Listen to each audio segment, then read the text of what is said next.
What might surprise many people is that what many churches teach as being right and wrong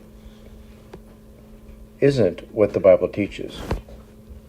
A man came up to Jesus and he says, "What is the greatest commandment?" And Jesus says, "Love the Lord your God with all your heart." He answered the question. But then he volunteered the second. The second is like it, love your neighbor as yourself.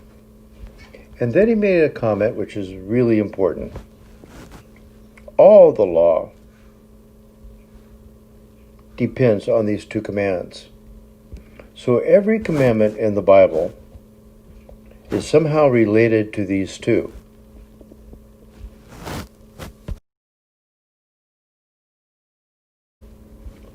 Oh, look at this. After Jesus and the rest of the New Testament, they keep referring back to this. Galatians 5:14. For the whole law can be summed up in a single command. You must love your neighbor as yourself. That would be Paul. Let's look at John. John 5.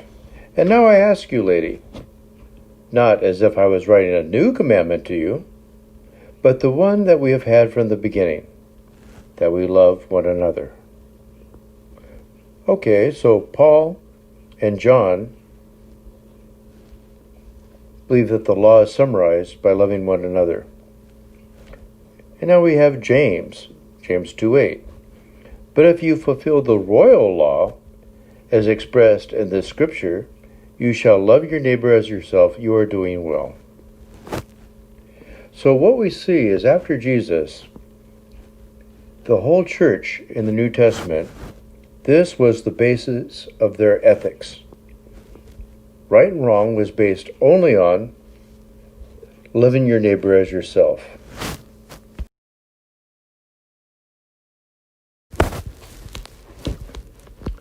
The Old Testament reflects God's love of people. You see many commandments in the Old Testament concerned about the treatment of the poor, of foreigners, of orphans and widows.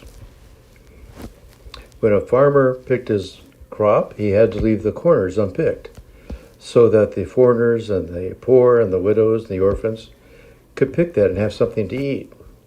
When the farmer went through his land, he could make one pass. If he missed anything, whatever was left was available for the poor, the widows, the orphans, and the foreigners to pick. If somebody was very poor and had to sell his land, after a number of years, he would get the land back. What you see in the Old Testament is God cared for the poor, the orphans, the foreigners, and he expected everybody else to care for them also. How concerned was God with loving your neighbor in the Old Testament? Isaiah 1. Listen to the Lord's message. You leaders of Sodom, pay attention to the God's rebuke, you people of Gomorrah. Okay, if he calls the people like they're Sodom and Gomorrah, this is pretty darn serious.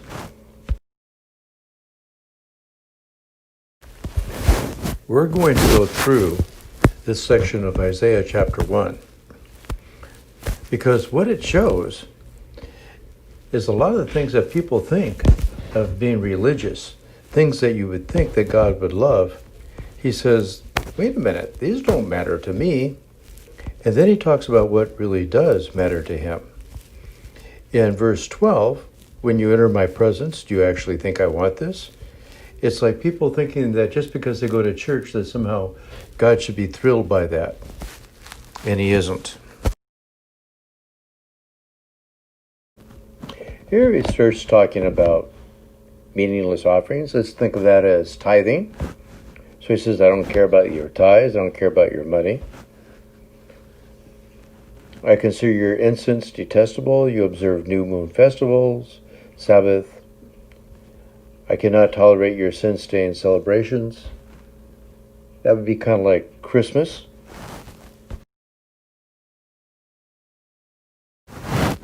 Here he puts the capper on it. I don't even care about your prayers. When you pray to me, I'm not even going to listen. So I'm not going to listen to your prayers. I don't care about your tithes. I don't care whether you come to church. Why not? So why is God not going to listen to their prayers? Isaiah 1:17. Learn to do right. Promote justice. Give the oppressed reason to celebrate. Take up the cause of the orphan. Defend the rights of the widow. So you can see he's not listening to their prayers because they're evil people. They rob, they steal, they murder, they rape. Wait a minute. In 17, they're not really doing anything wrong. They're not kicking the widow and they're not beating up the orphan. He's upset because they don't care.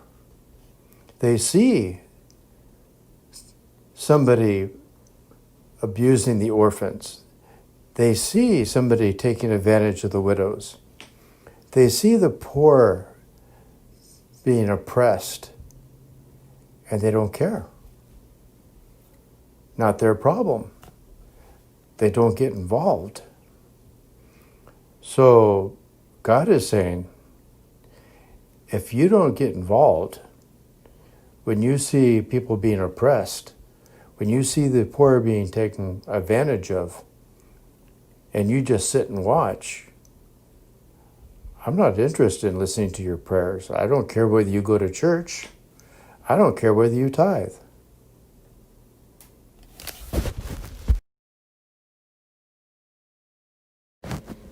In the story of the Good Samaritan, Jesus pushes the point.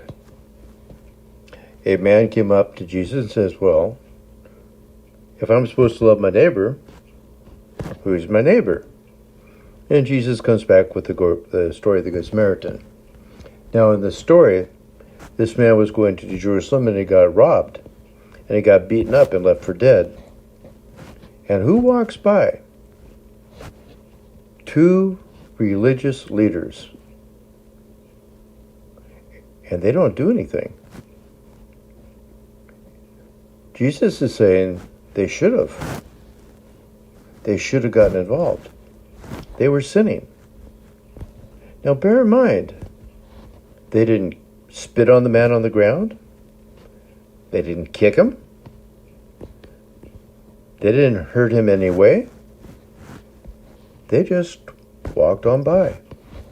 And Jesus is saying, that's a sin.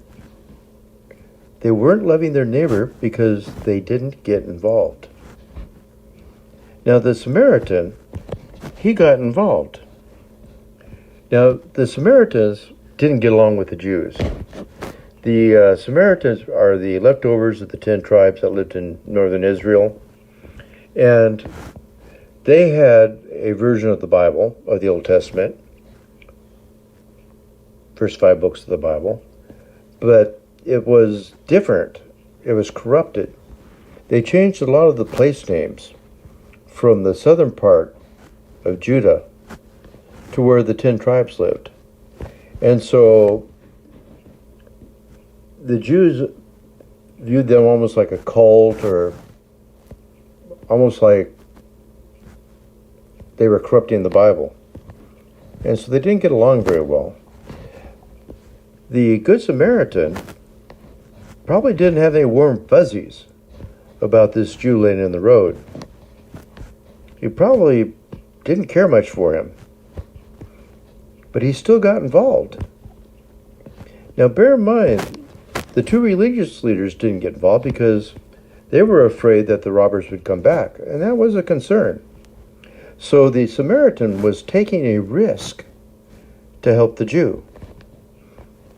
Not only that, he took him to an inn and he paid for the inn to take care of him.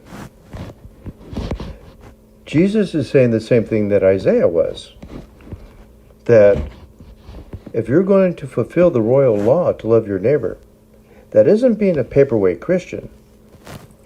You have to get involved.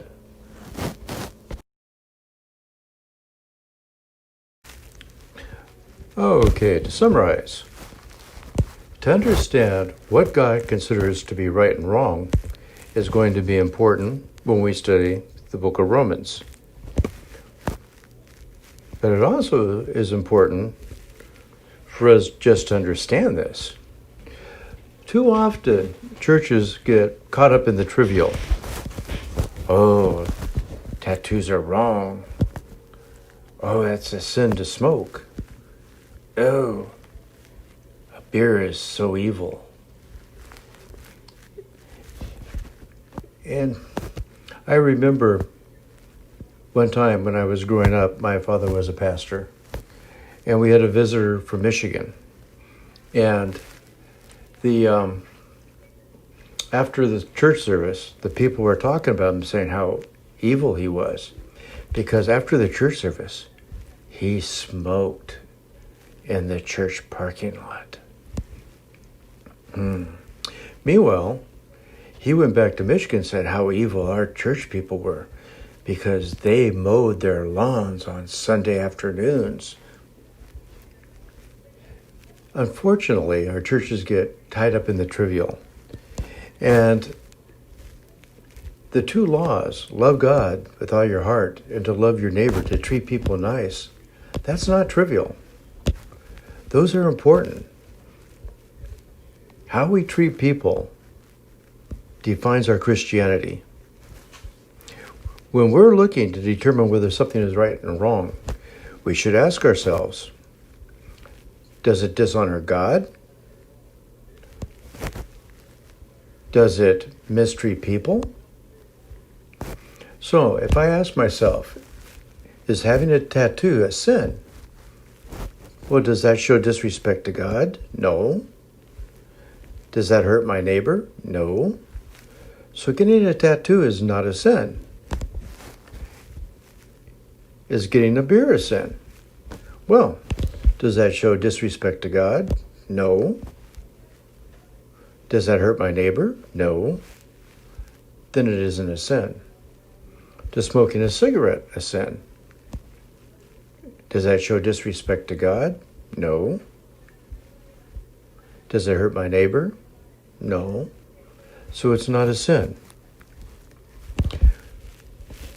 We need to get our ethics back to the first two laws, the only two laws in the Bible. Love God and love your neighbor. Be nice to people. Next lesson, we're going to get back to the fairness of requiring people to know Jesus for salvation.